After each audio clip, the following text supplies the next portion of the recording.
자, 여러분 안녕하셨어요? 안녕하세요. 이번 주 내내 이 음식에 대해서 제가 이야기를 좀 해드렸는데요. 이 음식이라고 하는 게 사실 우리가 뗄래야 뗄 수가 없는 거예요. 왜냐하면 매일 먹어야 되니까. 네. 그런데 그 음식을 먹을 때 항상 그 서양식의 시각이 아니라 우리의 시각으로 또 우리의 그 역사와 전통의 그 내력을 알고서 먹는 거하고 드립대대고 먹는 거하고는 차이가 난다. 이렇게 이제 생각이 좀 들어요. 그 음식에서 보면은 그 지금까지 이제 여러 가지 이제 채소라든지 곡물이라든지 여러 가지 얘기를 했습니다만 이제 오늘은 마지막 시간으로서 이제 그 단일 그 식품이 아니라 그걸 이제 모아서 만든 게 이제 대표적인 보양식 중에 하나가 삼계탕과 그 추어탕이에요. 그래서 이제 그거에 대해서 이제 설명해 드릴까 합니다. 그 여러분들 아이에 이렇게 보면요 가끔가다 배 아프다는 애 있어요, 그죠? 네. 이 배 아프다고 할 때 참 재밌는 특징이 하나가 있어요. 되게 이제 어디가 아프냐라고 이제 물어봐요. 그러면은 이게 사람 배 같아요? 네. 이게 가슴이고 이게 배꼽이래요. 근데 대개 보면 배 아프다거나 하게 되면 되게 요 배꼽 근처 여기를 가르치는 경우가 많아요. 여기를 이제 허한성 보통이라고 그래요.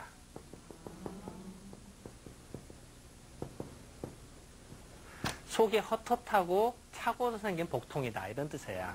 있는데, 그, 요런 아이들의 특징은 뭐냐면은, 그 배 아프다고 그랬을 때 배를 눌러보잖아요? 눌러보면 안 아파요.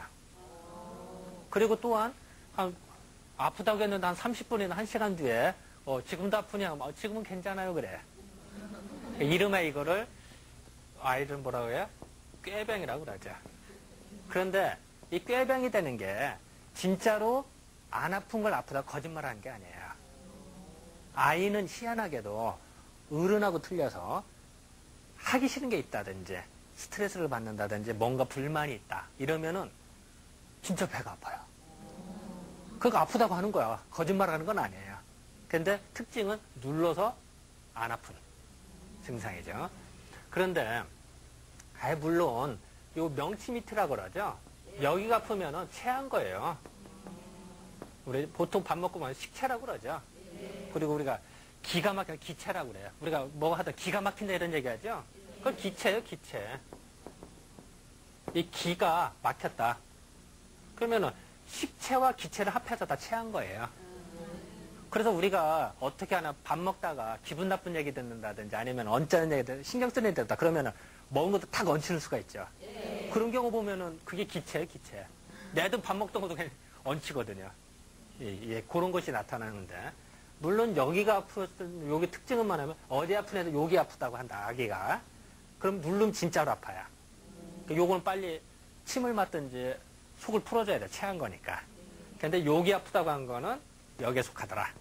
허한성 복통이다. 그래서 속이 헛헛하고 차고서 생긴 거니까 요런 헛헛한 거는 이제 아까 그 보양식, 아까 서두에도 얘기했었는데 이제 삼계탕이나 보신탕을 먹으면 많이 보강이 돼, 이게. 그런데 차가운 건 어떨까요? 아이가 요런 아이 특징은 또 아이스크림이나 얼음 들어있는 거 이런 걸 많이 먹어요. 그러면 더 차갑겠죠? 그러면 이게 더 심해져요. 그러니까 그거 안 줘야 돼요. 그러니까 특히 이제 지금 한참 지금 더울 때란 말이에요. 더울 때면은 사람 심리가 더우니까 찬 걸 더 먹게 돼요. 근데 찬 걸 더 먹으면은 시원할 것 같은데 결과적으로는 갈증이 더 나요. 그죠? 갈증이 없어질 건데 더 나. 차라리 더울 때는 차라리 따뜻한 물을 먹으면 갈증이 없어져요. 이제 그건 그래. 우리가 그 갈증을 느끼고 안 느끼고가 상당히 중요한데요. 그 입에서 갈증 느낀다고 무조건 찬 걸 먹는 건 좋지 않아요. 그걸 잘 봐야 돼요. 그래서 어쨌든 이런 아이들을 보면은 이런 꾀병이 될 때는 허한성 복통이기 때문에 무조건 꾀병이라고 혼내킬 게 아니라 이게 아니라 속이 헛헛한 거는 음식을 좀 써서 좀 보강을 좀 해주고 또 차가운 거는 찬 걸 먹지 말라고 이렇게 지도를 해주는 게 좋겠죠. 네. 근데 우리가 더위를 느낀다 안 느낀다가 상당히 중요한데 예를 들어서요 어떤 동굴이 있다고 생각해 봅시다. 여름에 동굴 들어가면 시원해요? 따뜻해요? 시원해. 자, 겨울에 동굴 들어가면 어때요? 겨울 따뜻하죠. 자, 그러면 여름의 동굴하고 겨울의 동굴을 비교하면 어느 게 더 온도가 높을까요? 여름이 당연히 높죠. 왜냐면은 여름 동굴은 한 10도씨다. 그럼 바깥에가 한 30도씨니까 30도씨였다가 10도씨를 가면 시원하죠. 네. 자, 겨울에는 한 5도씨다. 그럼 밖에 영하 10도야. 그럼 영하 10도에서 5도로 가면은 따뜻하게 느끼는 거죠. 즉, 우리가 덥다 춥다는 상대적인 거예요. 절대적인 게 아니에요. 자, 사람도 마찬가지로 내 몸이, 인간은 변온 동물이 아니죠. 뱀이나 이런 거는 온도가 변하잖아요. 사람은 안 변하잖아요. 그죠? 그러면 내 몸 온도가 이만큼이에요. 그랬을 때 바깥의 온도가 이만큼이야. 그러면 이만큼 차이로 어떻게 돼요? 더위를 느끼겠죠. 아, 내 몸은 여기고 밖에 이만큼이니까. 그러면은 우리가 한참 더울 때 삼복더위라는 게 뭐예요, 사실은? 복종한다는 뜻이죠. 그죠? 복종하는 거니까,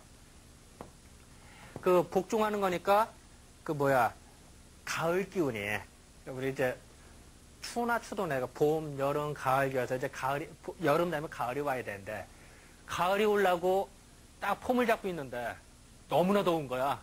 그러니까, 가을이 와서, 아이고, 형님, 해가지고 이제 엎드린다는 거예요. 그 정도로 덥다는 거예요.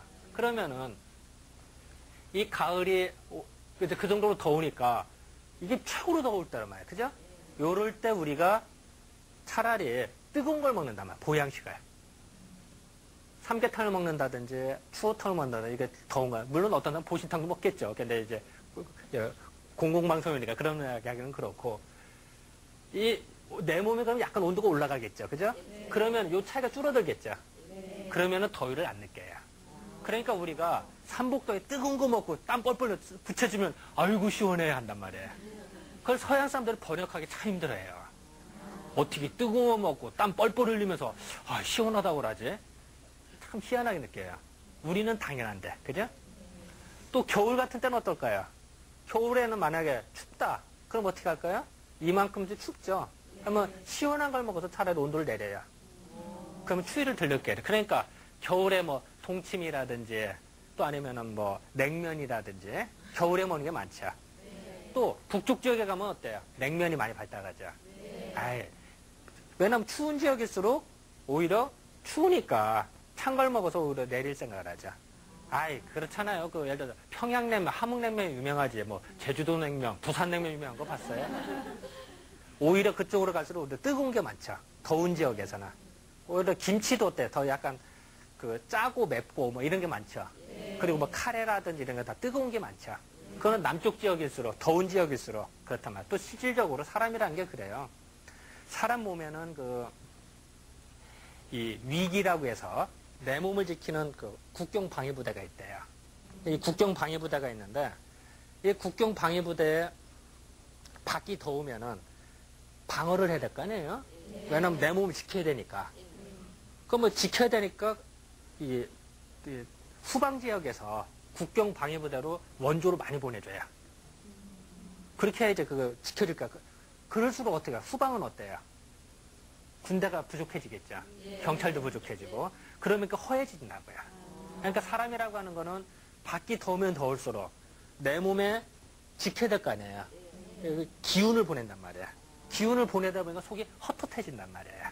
그러니까 우리가 여름에 되면은 땀 뻘뻘 흘리고 더우면서 어때요? 몸이 헛헛해지고 몸이 나른해지고 그러는 거죠. 그럴 때 뭔가 원조 부대를 만들든지 뭔가 보강을 해야 될 거 아니에요. 그래서 보양식이 필요하다는 얘기예요. 우리가 흔히 보양식과 말, 뭐 정력을 좋게 한다 이렇게 생각해요. 그건 동물적인 얘기고 그게 아니라 실질적으로 뭐가 좋은지는 속이 헛헛하니까 그걸 보강한다는 의미였어요. 또 아이들 중에 보면 아까도 얘기했습니다만 찬 걸 많이 먹으면 어떻게 될까요? 속이 더 헛헛해지겠죠. 그러니까 당연히 보양식을 줘야겠죠. 그게 하나의 지혜인 거죠. 예를 들어서 아이가 아까도 얘기했습니다만 배 아프다고 했을 때 너 왜 꾀병이 좀 맞자 혼만 내킨다든지 또 아니면은 뭐 배 아프다고 뭐 엉뚱하게 소화제만 준다든지 이런 거는 좋은 방법이 아니겠죠. 뭐 더 잘못되면 뭐 진통제를 준다든지 이건 더 나쁘겠죠. 오히려 가정주부로서 엄마로서 음식을 몇 가지 그러니까 조절해서 주면 더 저절로 자연스럽게 넘길 수가 있겠죠. 근데 지금 아이들이 이제 어떻게 속이 헛헛한 애, 약한 애를 어떻게 하냐면요. 그 식은땀 흘린 거 보면 알아요. 그러니까 우리가 흔히 이제 여러분들 식은땀이라는 소리는 들어보셨죠? 예. 그 이제 식은땀을 진땀이라고도 해요. 근데 이제 요새는 이제 핵가족 시대다 보니까 그 아이 엄마 중에 상당수가 그걸 잘 모르고 지나가는 사람이 많아요. 옛날에 이제 대가족일 때는 옛날 할머니들이 계신 그 지혜가 있었는데 그게 많이 단절되다 보니까 그러는데 그 식은땀을 이제 우리는 허안이라고 그래요. 허안. 그 식은땀. 이 허안이 있는데 허안에는 자한이 있고 도한이 있어요. 이 도한은 뭐냐면 이 도둑놈 도자예요. 이 도둑놈이 밤에 땀을 훔쳐간대요. 그래서 밤에 나는 진땀을 도한이라고 한대요. 그래가지고 자한은 스스로 잤다니까 저절로 나는 땀이래. 물론 더울 때 나는 땀은 정상적이죠. 더울 때 나는 정상적인데 덥지도 않은데 손은 차가우면서 땀 나는 아이들이 있어요. 그거를 자한이라고 그래요. 그리고 또 이제 아이가 시험을 본다. 시험 볼 때 손이 끈끈하게 땀 나는 아이들. 그래서 자꾸 뭐 손수건에 닦는다든지 아니면 뭐 발표를 한다 이런 손바닥에 땀이 착 나는 아이들 있어요. 또 아니면 이제 엄마로서 아이들 손을 잡잖아요. 손은 차가운데 끈끈한 땀이 묻어 있는 경우. 그런 경우가 다 자한이에요. 그러니까 사실은 이런 거는 뭐냐면은 도한이나 자한 이렇게 되면은 다 식은땀인데 이렇게 되면은 마치 뭐랑 같냐면은 이제 내 몸에서 땀이 만큼 나가잖아요. 그럼 내 몸에서 피가 이만큼 나가랑 같다고 얘기를 해요. 그러면은 내 몸에서 피가 이만큼 나간다 생각을 해봐요. 그럼 피가 나가면은 지치겠죠, 당연히. 지치니까 식은땀을 또 올려. 식은땀을 흘리고 또 지치가 뭐 닭이 먼저 계란이 먼저는 식이죠. 이거 왔다 갔다 해요.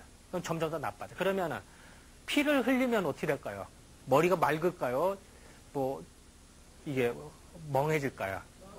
머리가 멍하니 그냥 애가 그리고 집중도 안 돼요. 공부하다 보면 힘들으니까. 그 공부하다가 뭐 딴 생각한다든지 아니면 집중을 못해서 뭐 엉뚱한 짓거리 한다든지 금방 잔다든지 주의가 산만해지기가 쉬워요. 근데 이제 그걸 모르고 너 왜 공부 안 해? 하고 닭다리 친다 이러면 좀 그렇겠죠, 그죠? 그리고 이제 그 아이도 그렇습니다만 이제 애 아빠 같은 경우 또 보면은 이제 그 사타구니 밑에가 축축한 산들이 있어요. 그걸 이제 이름에 그걸 낭습이라고 해요, 낭습. 이게 사타구니 낙자거든요. 그리고 이제 그 고등학생 남자아이들 같은 경우 또 보면은 사타구니 밑에 축축한 아이들이 있어요. 이걸 이제 낭습인데요.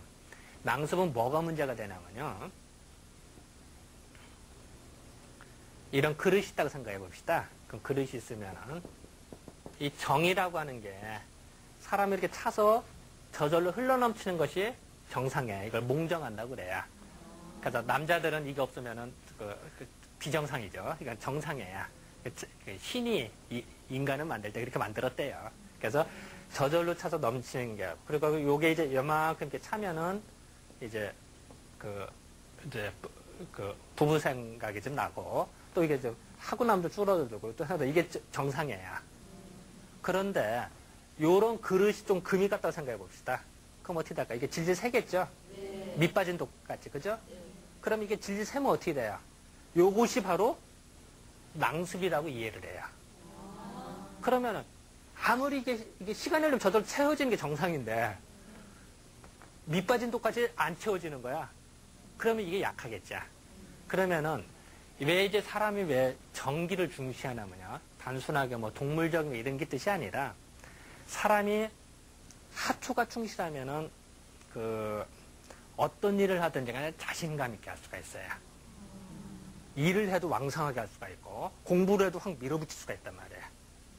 그런데 여기가 약하면은 하다가 아유 포기한다든지 중도하차한다든지 또 몸이 또 의욕이 없어져요.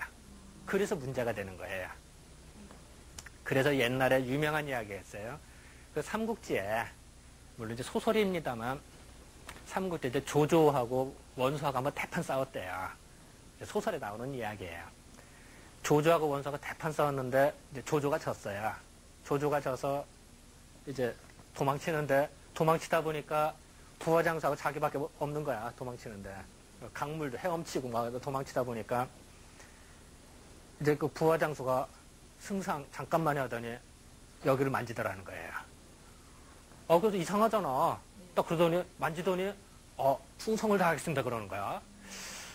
뭐 그때는 이제 도망치는 중이니까 뭐 생각을 못 하고 이제 나중에 도망 온 다음에 이제 수습을 한 다음에 이제 불러서 너 왜 그랬느냐라고 물어봤대. 그랬더니 그 부하장수가 사람이라는 건 전투에서는 질 수도 있고 이길 수도 있어요, 그죠? 그렇잖아. 우리 생활하다 보면은 뭐 공부했다가 1등 할 수도 있고 좀 실수해서 틀릴 수도 있고 하죠. 시험 봐서 합격할 수도 있고 불합격할 수도 있잖아요. 인생이 그런 건데 이 전투에서 졌을 때 의기소침하잖아요, 사람이. 그럼 여기도 의기소침했을 거라는 거죠. 근데 장수가 딱 만져보니까 힘이 있었더란 거예요. 그러니까 이거는 비록 지금은 전투에서 졌지만 나중에 재기할 수가 있어. 그러니까 충성을 다했다. 만약에 저희가 딱 만졌는데 힘이 없었다라고 하면은 조조의 목을 쳐서 원수한테 가려고 그랬다. 이래. 왜냐면 전투에서도 완전히 의기소침해진 거니까. 그거는 재기할 방법이 없는 거예요. 그러니까 그건 당연히 목을 쳐서 적군한테 가는 게 더 유리하겠죠. 그런 이야기가 내려오고 있어요. 물론 이제 그 소설이니까 뭐 하는 이야기겠지만 어쨌든 간에 사람이라는 거는 정력이 왕성한다는 거는 뭐 단순하게 동물적 이런 게 뜻이 아니라 어떤 일을 하든지 힘있게 그리고 뭔가 의욕 있게 할 수 있는 걸 말하는 거예요. 자, 그렇다면 여러분들도 만약에 이제 내 딸이 커서 사위를 맞이한다. 그럼 사위를 맞이할 때 어떻게 할까? 사위 한번 만져봐야겠죠. 일단 만져서 축축하다 이러면 어떻게 될까요? 그러면은 내 딸이 독수 공부 많이 하겠구나 이렇게 하래. 근데 현실적으로 만질 수가 없잖아. 만질 수 있어요? 안 되잖아. 그런데 그 만지지를 못하지만 간접적으로 아는 방법이 있어요. 그게 뭐냐면은 대개의 경우 요 낭습으로 사상으로 축축한 사람의 10중 8구는 손바닥을 만졌을 때도 차가우면서도 식은땀이 나요. 자, 우리가 보통 악수는 하잖아요. 우리 보통 일반 사람도 악수는 다 하잖아. 그럼 흠이 되는 게 아니죠. 그죠? 물론 여기만 되면 흠이 됩니다만. 악수를 했을 때 손이 차가우면서도 끈끈하다. 그러면 10중 8구 이럴 가능성이 높다는 얘기죠. 그러면은, 손이 차갑고 끈끈하다 이러면, 이런 사위도 좀 고생하겠구나. 또 그런 사람과 사업을 같이 하면 어떻게 될까요? 사업이 부도나기 쉽겠죠. 일을 같이 하지 못할 수가 있어요. 또 내 아이가 중고등학생인데 손이 끈끈하다 이러면 뭐야? 힘이 없는 거예요. 그러면 시험 공부를 할 때 시험을 보더라도 긴장을 더 잘하니까 긴장하니까 집중을 못해 실력 발휘 못하는 아이들. 그러니까 여러분들 보면 그런 아이들이 있죠. 평상시에 공부 내금 잘하다가 시험만 봤다면 그냥 그 점수 팍팍 깎이고 실수로 틀린 아이들. 특히 이제 일본 문제, 어려운 문제 나오면은 줄줄이 틀린 아이들 있죠. 그런 아이들도 더 강하죠. 그런 아이들은 10중 8구 손바닥이 끈끈한데 땀이 나는 수가 많아요. 그럴 때 우리가 뭘 줘요? 삼계탕을 준다는 얘기죠. 그러면 그게 상당 부분 보강이 돼요. 그래서 실질적으로 또 이제 그런 구분은 있어요. 체질별로 약간 차이가 좀 있는데요. 예를 들어서 우리가 말할 때 태음인하고 소음인하고도 약간 차이가 좀 있어요.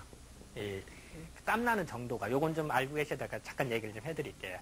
이 태음인을 보면요. 우리가 이게 가죽이라고 하는데 이 가죽을 만질 때 이 피부 가죽이 두꺼워요. 소음인은 좀 얇아요. 이게 두꺼우면 어떻게 될까요? 땀이 날 때 잘 안 나오겠죠? 네. 왜냐면 이게 거리적거리는 게 많으니까, 그죠? 근데 안 나오다가 나오면 어떻게 돼요? 와장창 나오겠죠? 그래서 태음인을 보면은 땀이 나면은 와장창 나서 줄줄 흘러요. 여러분들 간혹 그런 거 보죠. 밥 먹으면서 땀 뻘뻘 흘리는 사람 있죠? 네. 심지어는 식은 밥, 물 마른 밥 먹으면서 땀 흘리는 분도 있어. 물론 뜨거운 거 먹을 때도 땀 흘릴 수도 있습니다. 그래서 땀도 막 툭툭 서 육즙 흘린다고 그러죠. 육수 흘린다고. 그래서 그런 사람들이 좀 많아요. 일단은 그럴 가능성이 높고. 또 소음인은 어떠면은 피부 가죽이 좀 얇아요. 얇다 보니까 땀이 나도 조금씩 나요.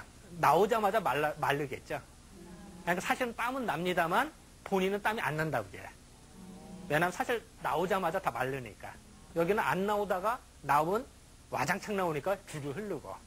요런 차이가 있어요. 그러면 만약에 아이를 봤을 때도 내 아이가 태음인이다. 태음인하면 이제 허리도 좀 두껍고 뚱뚱하고 그리고 한번 앉으면 맹작맹작거리는 아이들이 있어요. 그 엉덩이 무겁다고 그러죠. 요런 아이들일 때 그러면은 밥 먹으면서 땀 흘리는 거는 정상적이라는 거죠. 그런데 만약에 내 아이가 소음인이다. 그리고 소심하고 손발도 차갑고 뭐 좀 은근히 꿍하고 소심하고 요런 아이인데 그 밤에 잘 때 땀 흘리더라. 자고 났더니 등이 눅눅하다, 버게라다 이러면은 그거는 식은땀이란 말이에요. 그러니까 보통 아이들은 소음인이다 하면은 그 땀이 별로 없는데 사실은 나도 마르니까 없다고 얘기를 하는 거죠. 그런데 그것이 자고 났을 때 눅눅하다 그러면 금방 하는 거죠. 그럼 만약에 이제 태음이라 하더라도 밥 먹으면서 더울 때 나는 건 정상이에요. 운동을 했다. 그럴 때 땀 뚝 흘려. 야, 큰일 났다. 삼계탕에서 이게 아니라 그거는 정상적이라는 거죠. 근데 태음이라 하더라도 밤에 잤을 때 눅눅하게 땀이 밴다. 그럼 그건 또 식은땀이 되는 거예요. 요런 이제 구분해. 그러니까 예를 들어서 다시 말하면요. 어린아이, 우리 아이가 태음인인데 밥 먹어서 땀을 뻘뻘 흘린다. 그럼 그럴 수 있는 거예요. 근데 소음인이다. 그럼 문제가 있는 거죠. 그리고 밤에 잘 때 땀 흘린다. 그거는 치료를 좀 받아야겠다. 예를 들어서 여자들이 만약에 그 생리불순이다. 그럼 치료 받아야죠. 네. 남자가 낭수면 당연히 치료 대상이에요. 이상한 게 아니라는 얘기죠. 그래서 제가 이제 뭐 이런 얘기를 들었는데 요럴 때 이제 아까 보신탕이나 삼계탕을 먹는다고 그랬는데요. 또 추어탕이나 이런 거 먹는데 그 삼계탕을 먹을 때 이 닭을 보면요. 이 닭이 그 우리가 보면 어떤 그 행동하는 거 보면 참 많아요. 일단 닭이 뜨거울까요? 차가울까요? 닭. 안 만져봤어요? 닭 만져봐요. 그럼 얼마나 뜨거워요? 차가워요? 최소한 차갑지는 않죠. 뜨거워요. 온도가 더 높아. 그리고 닭 봐봐요. 닭을 보면은 닭장에 들어가면 어때? 조금만 바삭스만 더 싹 하죠. 이 닭이 그 양기가 많아요. 그리고 또한 닭이 울을 때 보면 어떻게 울어요? 목을 꼭 빼고 울죠. 목을 움츠리고 울으면 꽃기우 소리도 잘. 한번 여러분 목을 쭉 빼고 꽃기우 목소리도 쭉 빼지. 목을 꾸끼우 하면 그게 되겠어요, 그게. 목소리도 잘 안 나와. 그걸 보면 우리는 양기를 받아서 또 닭이 언제 울어요? 저 새벽에 울죠. 새벽에 태양에 솟구치는 때죠. 태양에 솟구칠 때 양기를 받아서 그 양기를 받아서 목을 쭉 빼고서도 울어요. 양기의 상징인 거예요. 그리고 그 닭을 보면 닭이 회 때는 잘 올라가죠. 회 때는 잘 올라가는데 내려올 때는 어때요? 되게 망설이죠. 되게 힘들어요. 그러니까 닭은 올라가는 건 잘하는데 내려오는 거는 영 힘들어요. 그렇게 하고 닭은 보면은 우리가 닭 요리 같은 거 하잖아요. 그러면은 우리가 튀김 요리나 이런 거 끓이자마자 먹으면 어때요? 참 맛있죠. 식으면 어때요? 맛이 없죠. 그거 참 이상하죠. 근데 돼지고기는 맛있죠, 그죠? 식어도. 머리고기 같은 건 더 시원하게 먹어야 더 맛있잖아요.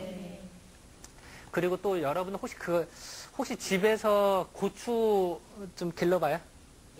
또 시골에 사는 애들도 그렇고 요즘 아파트도 이제 가끔 고추도 좀 길러죠. 그랬을 때 뭐 지금 이제 다시 도시 생활을 하기 때문에 뭐 가축을 길르지는 어려운데 옛날 시골에서는 이 고추 농사를 지을 때 꼭 닭똥을 줘요.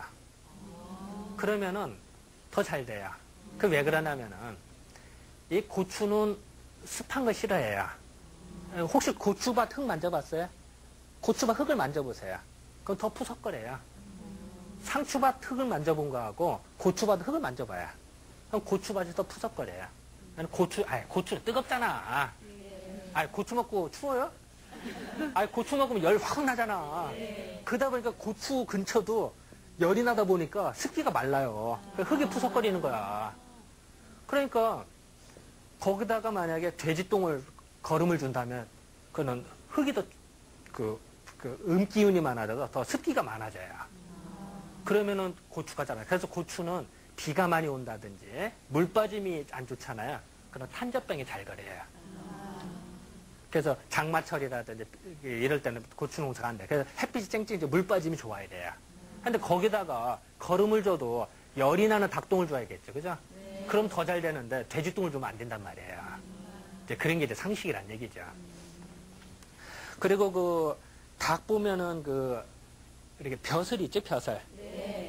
벼슬이 빨간하죠, 그죠? 양기가 솟구시다 보면 아예 관이 하나 만들어진 거예요, 벼슬이. 동물치고 그런 게 드물죠, 그죠? 그건 뭐냐면 양기가 오르기 때문에 그런 거예요.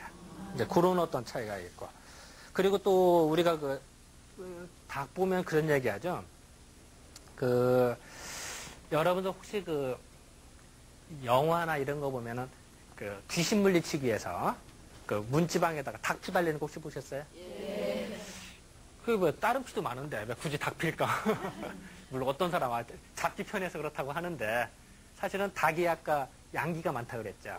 열이 많다 보니까 이 귀신은 아예 따뜻한 걸 좋아하겠어? 아니면 추운 데를 좋아하겠어? 아니면 음습한 걸 좋아하겠어? 귀신이. 우리 보통 상식적으로 뭔가 어두컴컴하고 음습한 걸 좋아하겠죠. 그러면은 당연히 불을 싫어하겠죠.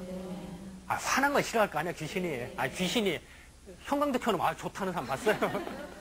우리 상식적으로도 그렇잖아요. 뭔가 좀 불 꺼지고 촛불 꺼지고 뭔가 음산한 바람이 불어야 귀신이 나타나 이런 생각이 들잖아요. 그럴 때 그걸 물리치는데 닭피가 필요하다. 왜냐하면 닭에 똑같은 피라도 어때요? 양기가 많단 말이야. 아까 뜨겁다 그랬잖아요, 닭에. 뜨겁고 행동도 부작거리고 빨라요. 그리고 새벽에 기는 양기를 많이 받았다 그래. 그러니까 그걸 바르면 어떻게 될까요? 그래서 이제 귀신을 더 잘 물리친다 이런 생각이 드는 거죠. 이제 그런 어떤 이야기가 이제 왜 나오냐면 닭이 따뜻하기 때문에 이런 말이 나오는 거예요. 그리고 이제 자 그러면은 이런 닭은 자 몸이 열이 많은 사람이 좋을까요? 몸이 차가운 사람이 좋을까요? 몸이 차가운 사람 때 돼요. 그 차가운 사람이 속이 헛헛하고 차가운 아까 식은땀 난다고 그랬어요. 그런 사람이 먹으면은 몸이 보강이 되니까 한결 좋겠죠. 근데 예를 들어서 아까도 얘기했습니다만 뭐 손발이 열이 확확 난다든지 뭐 항상 뭐 열이 막 뻗쳐서 어쩔 줄 몰라 하는 사람 이런 사람이 닭 많이 먹으면 어떻게 될까요? 오히려 목이 뻣뻣해져요. 삼계탕 많이 먹으면 그죠? 그 뻣뻣해서 머리 아프다고 그래요.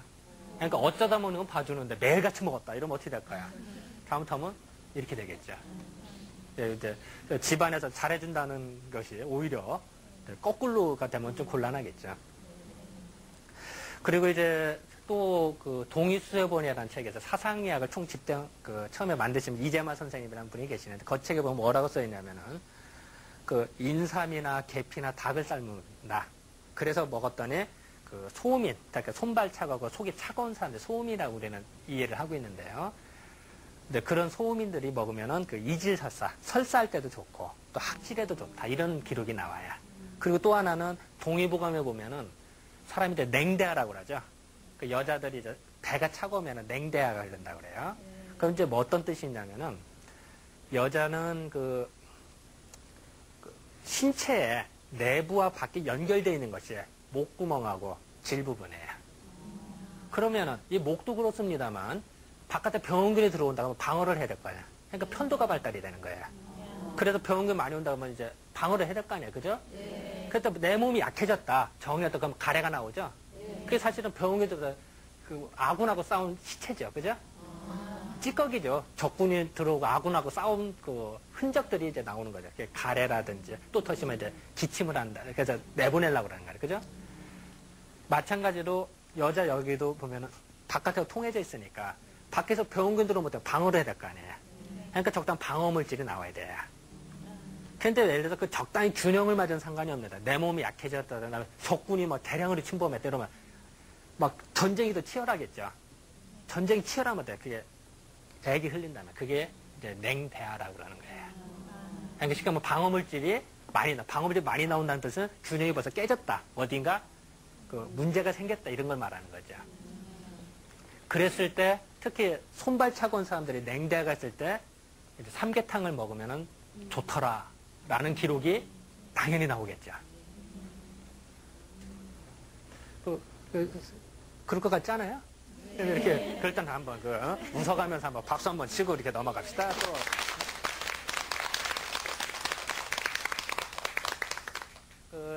제가 이제 또 아까 잠깐 얘기했습니다만 이제 닭이 새벽에 온다고 그랬잖아요. 닭이 새벽에 오르니까 그걸 이제 초계라고도 한대요. 초계 이제 밤야자, 밤을 등불을 밝힌다.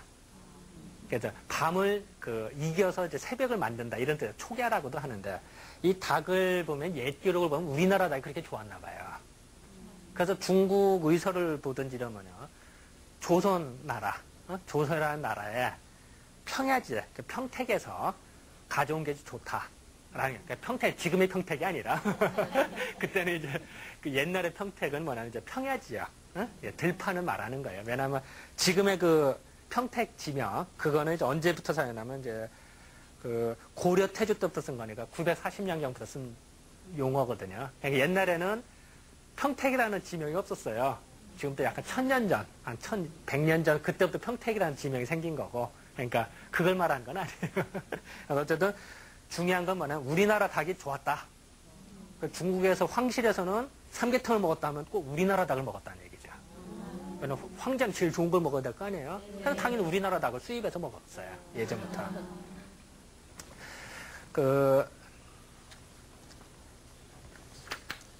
그러면 당연히 이제 그 닭도 보면 참 재밌는 것 중에 하나가요. 이 닭은 이빨이 없죠? 아니, 닭 이빨 봤어요? 아니, 닭은 이빨이 없잖아. 없으니까 없는데도 웬만한 거 다 쪼아서 먹어요. 그죠? 다 쪼아서 먹어도 다 소화 흡수를 다 시켜요. 아, 참 대단해요. 때로는 돌멩이도 먹고, 때로는 알곡식 통째로도 먹어요. 그래도 소화 흡수를 다 시켜요. 그래서 우리는 볼 때 이 닭의 위장은 그거 마치 용광로라 생각해요. 용광로. 웬만한 거 다 녹여버리잖아요. 그죠? 그리고 소화 흡수를 시켜요. 그래서 우리가 볼 때는 이제 닭의 위장은 온갖 소화호르몬들이 잘 나와서 소화를 웬만한 거 다 녹여버리는, 소화시키는 그런 거 뛰어나다고 봐요. 그래서 그게 대표적인 게 이제 닭 안에 그걸 이제 닭똥집이라고 그러죠. 어떤 사람은 닭똥집 하니까 닭똥꼬인 줄 알더라고. 똥꼬가 아니죠. 닭의 그 위장이죠. 그죠?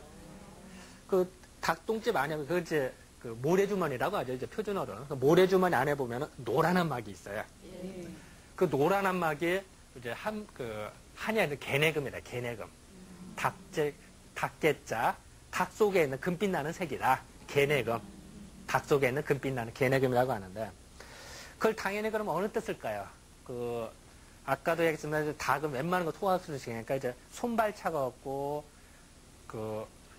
수박이나 맥주만 먹었다면 화장실 가는 사람들이 있어요. 네. 또 아이들이 수박 참외 먹으면 화장실 간다. 또 배가 아프다고 한다든지. 그리고 우리 밥 먹을 때만 아이들 보면 깨끗깨끗 먹는 아이들이 있어요. 네. 밥을 먹어도 이게 벌컥벌컥 맛있게 먹어야지. 물을 먹어도 깨끗깨끗 먹는다든지. 밥도 이렇게 깨끗하게. 그러면 정말 부모 마음에 억장이 무너지죠. 네. 부모가 제일 좋은 게 뭐냐면 아이가 아유 맛있어 밥 더 주세요 할 때가 제일 기분 좋은 거 아니에요. 근데 그런 아이들한테 닭똥집을 주면은 소화흡수력이 좋아져요. 그러면은 저절로 밥을 더 찾아. 혹시 여러분들 가끔 한의원에서 소화제라고 혹시 주는 거 봤어요? 소화제. 그럴 때 보면 그 소화제 상당수가 개내금, 즉 닭똥집에 안에 그 노란한 막이 들어가요. 그러면은 소화흡수를 시켜 진짜로. 그러면 상당히 좀 좋겠죠. 그래서 또 여러분들과 애아빠가 속이 차가운 사람이 이제 집에서 뭐 반주를 한다든지 뭐 이랬을 때 술안주를 줘도 그 소주에다가 예를 들어서 닭똥집을 준 거하고 속 차가운데 뭐 또 차가운 거 뭐 냉면을 주나 이런 거보다는 낫겠죠. 닭똥집을 이렇게 안주를 하면은 안주를 먹으면서도 속이 따뜻해지면서 좋겠죠. 또 아이하고 같이 먹으면 더 좋겠죠. 그런 것이 이제 지혜죠. 그래서 이제 지금까지 이제 제가 닭똥집에서 설명을 해드렸는데요. 근데 지금까지 사실은 삼계탕 이야기인데, 왜 인삼 얘기는 안 하냐 이럴 수가 있어요. 근데 어떤 사람은, 삼계탕을 끓였는데 닭은 이만하고, 인삼은 요만큼인데, 왜 삼계탕이나 게삼탕이라고 안 하고 이럴 수가 있어요. 이제 사람들이 이제 그렇게 말할 수는 있는데, 이 닭하고 인삼하고 보다 인삼의 효과가 더 강하대요. 그래서 강한 거를, 센 걸 쓰려고 삼계탕이다. 그리고 발음하기 되게 더 좋잖아요. 그래서 이제 그랬다는 이야기가 있어요. 근데 이제 인삼은 참 여러 사람들이 이야기를 해서 이제 뭐 대부분 많은 상식이 많은데요. 우리가 이제 특히 어린아이들 보면은 이제 특히 아까 저항력이 떨어진 아이들이 진땀 흘린다든지 또 감기를 달고 사는 아이들이 있어요. 근데 그런 아이들, 특히 이제 소음이나 손발 차갑고 이런 아이들한테는 인삼을 주면은 저항력이 강해져요. 그러면은 저항력이 강하니까 감기에 잘 안 걸리겠죠. 그리고 감기에 걸려도 빨리 낫는다든지 이럴 수가 있어요. 그리고 이제 면역성도 길러지는 게 한결 더 낫고. 그런데 이제 우리가 요새 또 홍삼이 유행이에요. 그죠? 근데 그 홍삼을 보면은 재미있는 일화가 있어요. 그 이제 예전에 우리가 이제 중국하고 우리나라 무역을 많이 하는데 우리가 이제 사실 무역을 이제 그때는 왕래길이 힘들었으니까 이제 1년에 몇 차례씩 이게 날 잡고 산단 말이에요. 근데 이제 전 세계에서 보면 중국 애들이 참 무역을 잘해요. 장사를 잘해요. 쉽게 말해서. 근데 장사를 잘하고 또 은근히 사기도 좀 치고 뻥도 좀 치고 하는데 그 중국 사람들을 우리가 등쳐먹는 사람은 또 우리나라 사람이었어요. 그래서 전 세계를 화교가 발붙이지 못한 나라가 우리나라예요. 그 전 세계를 보면 화교가 다 있어도 다 상권을 다 휘어잡아도 우리나라에서는 그게 안 되죠. 그래서 옛날에도 그랬어요. 조선시대 때도. 그런데 우리가 이제 무역을 하느라고 이제 그 인삼을 싣고 딱 가는데 그때가 마침 장마철이었어요. 장마철이라는 게 비가 쫙 온단 말이에요. 그러다 햇빛도 짱 찌고 비를 맞고 햇빛 땅땅 찌고 더우니까 어떻게 돼요? 인삼이 썩었어요. 나쁘게 말하면 썩은 거고 좋게 말하면 발효가 된 거죠. 발효가 됐으니까 색깔이 틀려진 거예요. 보통 인삼하고 틀린 거야. 근데 이제 중국에 도착해서 딱 풀어보니까 그 전하고 색이 틀린 거야. 그럼 이제 우리 보통 사람은 가면 어떻게 해서 아이고 이거 뭐 하품인갑이다 해서 더 싸게 넘길 것 같은데 그래서 우리는 오히려 뻥을 좀 쳤죠. 이거는 특별히 더 좋은 거라 이거는 가격을 3배로 부른 거예요. 그러니까 그전에는 100원이었으면 이게 한 300원입니다. 이렇게 얘기를 한 거예요. 그러니까 이제 중국 사람들이 고개를 까뜩거리면서 이거 살까 말을까 믿어 말어 하다가 이제 그런 걸 또 팔아먹는 게 또 우리 기술이 뛰어나니까 팔았어요. 그래서 우리는 잽싸게 팔고 왔죠. 그래서 한동안 안 갔어요. 팔았던 사람들이. 그래서 이제 1년, 2년, 3년 지나다 보니까 들리는 풍문이 오잖아요.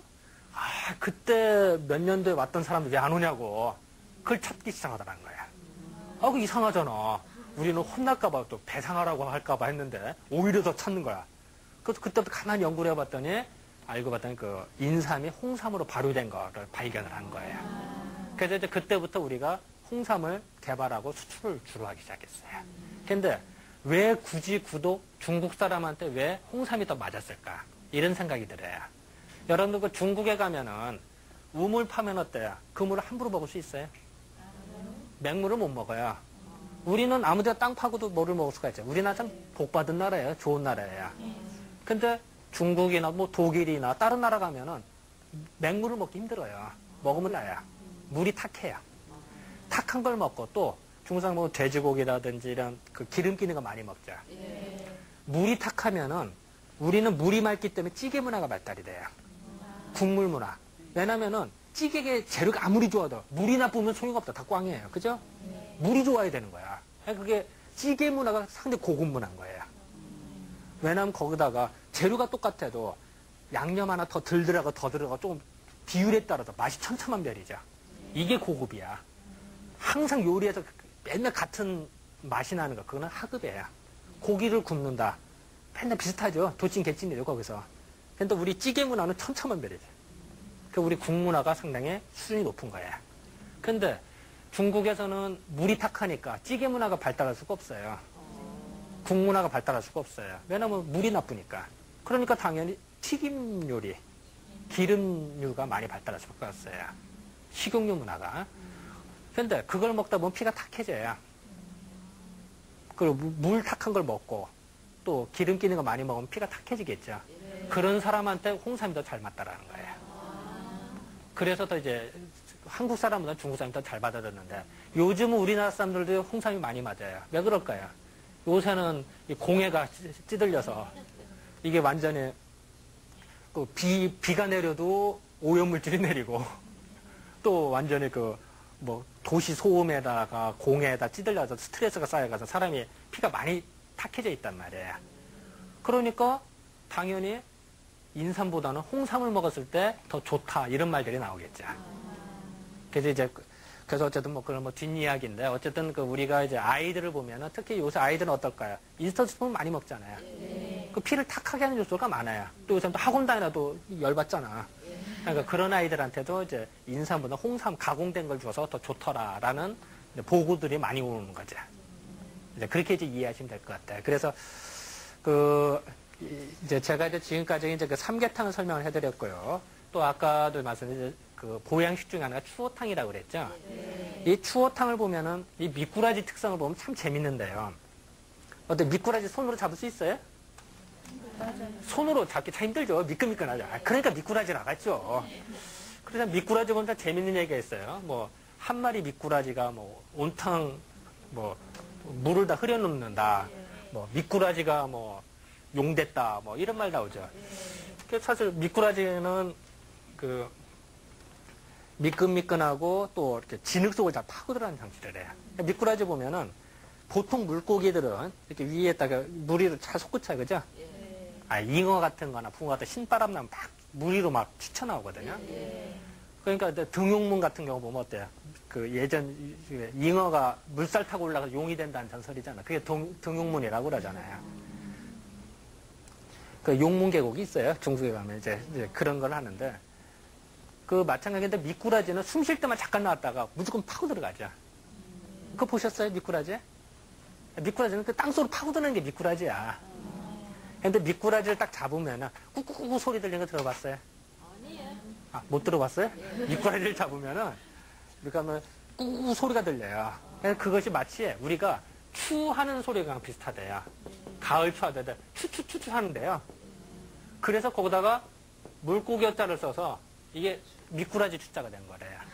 그러니까 추자를 추어탕 할 때 그 추자가 미꾸라지 추자인데 그 추가 그 미꾸라지를 잡았을 때 추하는 소리 때문에 만들어진 단어다. 이렇게 이제 주장하는 사람들이 있어요. 그 미꾸라지는 이제 아까도 했습니다만 그 미끈미끈한 게 하고 진흙 속에 다 파고든다고 그랬죠. 그러다 보니까 그리고 미꾸라지 생명력이 질겨요. 그 미꾸라지의 특성상 보면은 미꾸라지는 그 숨을 쉬는데 우리는 보통 아가미로 숨 쉬죠. 그런데 아가미로 숨을 안 쉬고 아가미로도 숨을 쉽니다만 이 직접 나와서 산소를 공기를 마셔서 입으로 먹어서 항문으로 배출하면서 산소를 흡수해요. 그러니까 꼭 동물 그 포유류 동물같이 입으로 숨을 쉴 수가 있다는 얘기야. 그렇다고 뭐 폐가 있다 이런 뜻은 아닌데 그러니까 보통 물고기들이 물이 탁하면은 물속에 산소가 부족하면 다 죽겠죠. 그죠? 그런데 그걸 이겨내고 미꾸라지는 살 수가 있어요. 왜냐면은 직접 호흡을 할 수가 있으니까. 생명력이 질겨요. 우리 언뜻 생명력이 질기고 미끈미끈하고 뭔가 그 가혹한 조건에서 살아남는다. 그 어떤 생각이 들었지? 야, 뭔가 먹으면은 그 여기가 좋겠다. 이런 생각이 든단 말이에요. 그래도 실제 먹었더니 정말 좋더라는 거예요. 그래서 가끔 가다 이제 미꾸라지를 먹었더니 자손을 받더라. 이런 말들이 이제 옛 고서에 보면 나오는 이야기가 그래서 그러는 거예요. 그 미꾸라지 보면은 그 여러분 그 미꾸라지하고 미꾸리하고 어떤 사람 미꾸리라고 하고 미꾸라지도 하는데 그게 사실은 달라요. 학문적으로는 서로 달라요. 그런데 우리 보통 사람 그냥 쓰죠. 그래서 사실은 이제 미꾸리는 좀 둥글하네요. 그 미꾸라지는 좀 납작하고 그리고 수염이 그 미꾸리는 수염이 좀 짧고 미꾸라지는 수염이 좀 길어요. 근데 이게 사실 그거 다 구분이 되나? 우리는 그냥 쓰죠. 그래서 여기서도 그냥 구분 없이 그냥 예전 보면은 묵꾸리라고 그랬대요. 미음에다가 이 미꾸라지 묵꾸리. 그래서 가끔 가다 보면 지금도 시골 산골에 가면은 미꾸라지를 미꾸리, 묵꾸리 이렇게 발음하는 있어요. 옛날에는 묵꾸리라고 그랬대요. 저도 몇백 년 전에는. 그랬다가 지금의 이제 미꾸리로 변하는 거죠. 그러니까 지금도 사투리 중에는 그런 게 좀 있어요. 그냥 이런 거 이제 토막상식이고요. 그 미꾸라지를 보면은 그 속으로 파고들다 보니까 우리가 이제 대표적으로 요리하는 것 중에 그거 있죠. 추두부라는 거 혹시 들어보셨어요? 두부에다가 두부를 넣고 미꾸라지를 넣고 이제 불을 때야. 그 물이 따뜻해지죠. 그러면은 미꾸라지가 아유 뜨거워서 못 살겠어요. 그럼 얼리 가겠어요. 두부 속으로 들어간대요. 그 이제 두부 속으로 들어갔는데 이제 결국은 이제 다 뜨거우니까 이제 그냥 죽게 되는데 그래서 또 먹으면 또 그때 뒷맛이라고 하죠. 그래서 그걸 이제 추두부라고도 해요. 그거는 뜻이 뭐냐면은 미꾸라지가 속을 파고드는 성질이 강해. 그러다 보니까 이 사람도 보면은 이 가래가 많다든지 충농 쪽에 어린아이들 공부하다 보면 꼭 엎드려서 하는 애들 있어요. 이 엎드려서 하다 보면 코가 맹맥해져요. 이렇게 성가하고 엎드리는 거 같겠어요. 그러면 코가 맹맥해지고 코가 맹맥해지면 머리가 맑지 않아요. 그러니까 충농증 있는 애들, 비염, 충농증 있는 애들이 그리고 또 아이들 중에 보면 잘 때 입 벌리고 자는 애들이 있어요. 입 벌리고 자다 보면 왜 입을 벌릴까? 잘 때 코가 막힌가 입 벌리는 거야. 그래서 잘 때 입 벌리고 자서는 좋을 거 없죠. 뭐 병균도 들어오지 뭐 좋을 거 없어요. 이 코가 막힌 아이들한테 미꾸라지 미끈미끈하다고 그랬죠. 그 미끈미끈한 것이 뚫고 지나가듯이 풀어준대요. 그러면 코 막힌 게 뻥 뚫려요, 진짜로. 그러니까 뭐 진짜 미꾸라지 이거 한다 이게 아니다. 미꾸라지를 먹으면 이제 그 원기가 보강이 되니까 그 힘으로써 이제 저항력이 길러지니까 이제 이게 풀린다 이런 뜻이겠죠. 이제 그걸 이제 붙인 거죠. 근데 그 미꾸라지를 예전에는 그 재밌는 게 그 바다에 사는 미꾸라지가 있고 민물에 사는 미꾸라지가 있다고 생각했대요. 그 사실 지금하고 좀 말이 좀 안 맞죠, 사실. 근데 바다에 사는 미꾸라지는 이 크기가 몇백 척, 천척이나 된대요. 몇백 척. 그럼 뭐 그게 사실은 고래죠, 고래. 우리가 말할 때는 이제 고래를 옛날에는 이제 바다에 사는 미꾸라지로 생각을 했대요. 그래서 그거를 해추라고 그래요, 해추. 바다에 사는 미꾸라지다.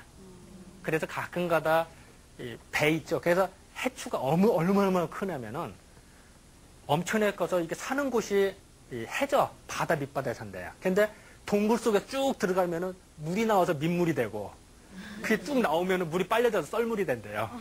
그러니까 얼마나 큰 미꾸라지가 그게 왔다 갔다 하는 거서 조수, 민물이 되고 썰물이 되더라. 라고 이제 과장해서 글을 썼대요, 이전에. 그러니까 뭐, 이제 그거는 그냥 하는 이야기고, 그래서 이제 가끔 가다 보면 배를 해추선이라고 해요, 해추선. 언뜻 보면 바다에 사는 미꾸라지 배선자, 해추선이라고 하는 그 이유는 뭐냐면은, 그 정도로 큰 물고기 같이 돼서 풍랑이 와도 쓰러지지 말고, 전복되지 말고 잘 헤쳐나가라. 그리고 오래오래 살아라. 배가 튼튼하게. 이런 뜻으로 해추선이라고 그래요, 배를. 그래서 가끔 가다 옛 고서 일단에 해추선 나오는데 그게 무슨 뜻인가 하면은, 뭐 미꾸라지가 바다에 이런 뜻이 아니라, 예전에 그 고래 큰 거를 바다 미꾸라지로 생각을 했고, 그 조수의 그 민물 썰물까지 조절할 정도로 컸다. 그래서 그렇게 튼튼하게 배를 만들기 위한 바람이죠, 사실은. 네, 그렇게 이해하시면 돼요. 물론 이제 예전에 보면 그 미꾸라지가 미끈미끈하다 보니까 뭐 지금 이제 목에 뭔가 걸린 것 같다든지 가래가 있다 이랬을 때 물론 지금 다른 방법이 많아요. 근데 옛 기록을 보면은 마치 미꾸라지를 속에다 넣었다가 미끈에서 뺐다 이렇게 해서 풀었다 이런 기록도 나와요. 물론 이제 지금 그렇게 하면 안 되죠, 지금은. 옛날엔 이제 그렇게 했다 이런 것도 나오고요. 그 미꾸라지는 그 먹으면 우리 추어탕 먹으면 추워요, 아니면 열이 나요? 추어탕 먹으면 이상하게 열 나요. 미꾸라지는 열이 있는 거예요.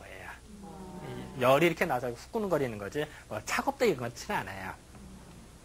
그래서 그 미꾸라지는 그 속을 따뜻하고 어떤 기를 복돋아줘요. 아까 미꾸라지가 생존력이 참 강하다고 그랬잖아요. 네. 그 냇물이 다 말라도 살아남는 게 미꾸라지예요.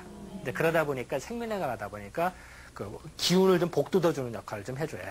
그러다 보니까 아이가 힘이 없다든지 또 아니면은 이제 그 원기가 부족하다든지 이럴 때 추어탕을 줘서 그걸 치료한다 이런 기록들이 나오겠죠. 그리고 이제 그 추어탕에 보면은 이제 우리가 보면 되게 냄새가 산초를 넣죠, 산초. 네. 그 산초를 넣는데 그 산초는 이제 처음에는 이제 냄새를 없애서 넣는데 사실 그 산초를 이제 천초라고도 하는데요. 우리가 어느 때 쓰냐면 축농증 있죠. 비염이나 알레르기 비염이나 축농증 그럴 때 산초를 써요. 우리 한약재로 지금도 써요. 근데 옛날에는 김치를 담글 때 산초를 썼어요, 우리가. 그러니까 지금 김치 담글 때 고춧가루 넣죠. 네. 고추가 도입되기 전에는 다 산초를 썼어요, 우리가. 그러니까 만약에 세종대왕님은 빨간 김치를 못 드신 거야. 왜냐면 세종대왕 빨간 김치를 드셨다는 거짓말이죠. 왜냐면 고춧가루가 없었으니까 그 당시에는. 그때는 산초가 들은 김치를 드셨다 이런 거 맞죠. 이해가 되시겠죠? 네. 그래서 이제 근데 그 산초가 뭐냐면 코를, 축농증이나 이제 농을 없애준 역할을 하다 보니까 추어탕에다 산초가루 섞어서 먹으면 어떻게 될까요? 코가 더 잘 뚫어지겠죠. 네. 그래서 아이들 중에 이제 콧물 훌쩍거린다든지 많이 이게 막히네 이런 아이들은 추어탕 산초를 좀 넣어서 근데 좀 매콤해요 많이. 그러니까 아이들 안 먹는 아이들이 이제 잘 이제 꼬셔서 먹게 좀 하면은 먹고 나서 한 1시간, 2시간만 있어도 이게 코가 좀 훨씬 숨쉬기가 훨씬 수월하다 이런 얘기를 듣는 수가 많아요. 그러니까 훨씬 도움이 돼. 우리가 실질적으로 약을 써주더라도 그걸 많이 같이 먹으라 그래. 추어탕에 산초를 섞어서 먹으라 그래요. 그럼 그게 생각보다 많이 도움이 돼요. 그렇게 하고 이제 그 미꾸라지를 우리가 요리를 할 때 보면은 그 소금 뿌리는 거 아세요? 네. 그 이상하게 미꾸라지 때 소금 뿌리면은 막 미꾸라지 막 요동치면서 깨끗. 그게 왜 그러냐? 우리는 그렇게 생각해요.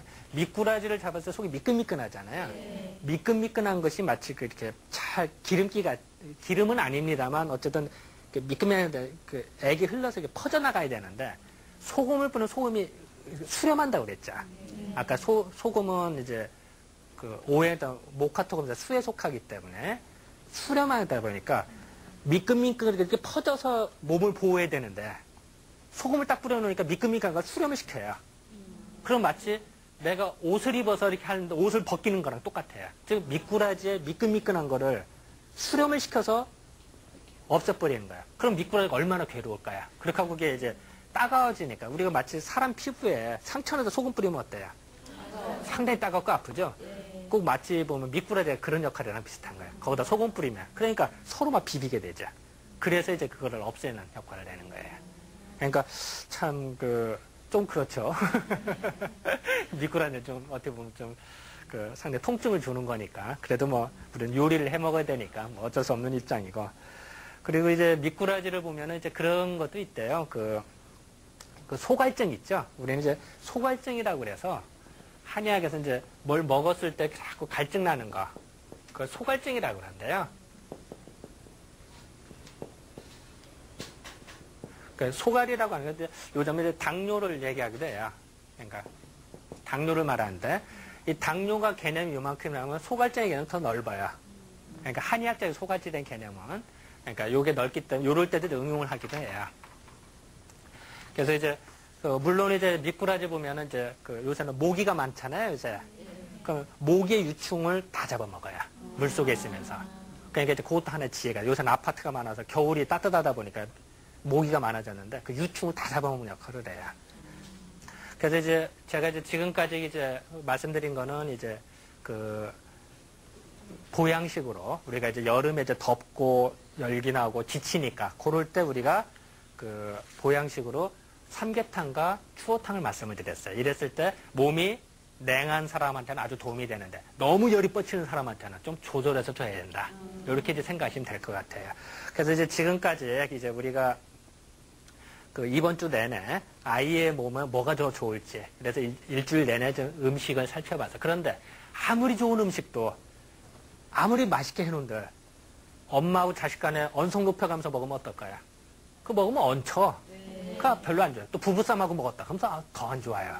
그렇기 때문에 아무리 어떤 음식이라도 맛있고 즐겁게 먹는 이게 더 중요한 거지. 음식을 물론 그것도 중요합니다만 더 중요한 거는 즐거운 마음과 즐거운 생활 이것이 더 우선이 되겠다. 이렇게 생각하면 될 것 같습니다. 자, 지금까지 여러분들 시청해 주셔서 감사드립니다. 네, 감사드립니다.